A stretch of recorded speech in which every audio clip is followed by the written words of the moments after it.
Prime Minister Boris Johnson has condemned the disgraceful scenes in the U.S. after supporters of President Donald Trump stormed Congress and clashed with police. Rioters breached the Capitol building where lawmakers met to confirm Joe Biden's presidential election victory. The PM said it was vital that there should be a peaceful and orderly transfer of power. And Labour leader Sir Keir Starmer said it was a direct attack on democracy. The United States stands for democracy around the world, and it is now vital that there should be a peaceful and orderly transfer of power, Mr. Johnson tweeted. Scottish First Minister Nicola Sturgeon, meanwhile, called the events utterly horrifying. Friend of President Trump and leader of Reform UK, formerly the Brexit Party, Nigel Farage tweeted, "Storming Capitol Hill is wrong.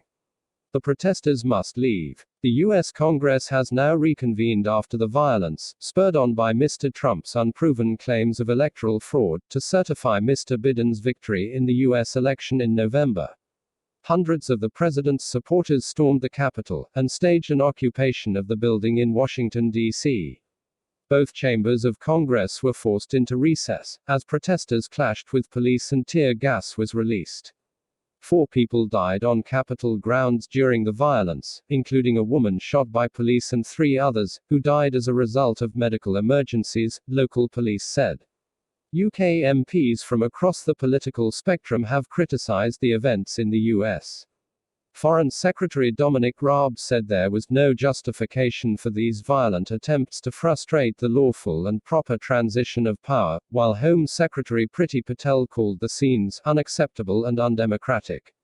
She added, "There is no justification for this violence and Donald Trump must condemn it." Her conservative colleague, and former Foreign Secretary, Jeremy Hunt directly addressed President Trump for telling the crowd to march on Congress, tweeting, "He shames American democracy tonight and causes its friends anguish, but he is not America." Labour's deputy leader, Angela Rayner, said, "The violence that Donald Trump has unleashed is terrifying, and the Republicans who stood by him have blood on their hands." And Shadow Foreign Secretary Lisa Nandy said the events were the legacy of a politics of hate that pits people against each other and threatens the foundations of democracy. Meanwhile, Work and Pensions Secretary Therese Coffey has defended the Prime Minister's response to the rioting. Asked on ITV's Peston program why Mr. Johnson hadn't criticized Mr. Trump, she said, "The Prime Minister has been clear tonight that we need a peaceful and orderly transition."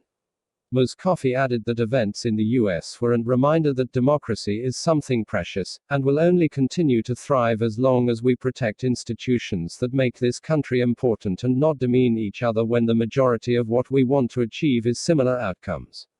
Meanwhile, the SNP's leader in Westminster, Ian Blackford, said the end of Mr. Trump's presidency cannot come quick enough. He tweeted, "What a legacy the events of today are to his time in office. Shameful, shocking, and affront to democracy."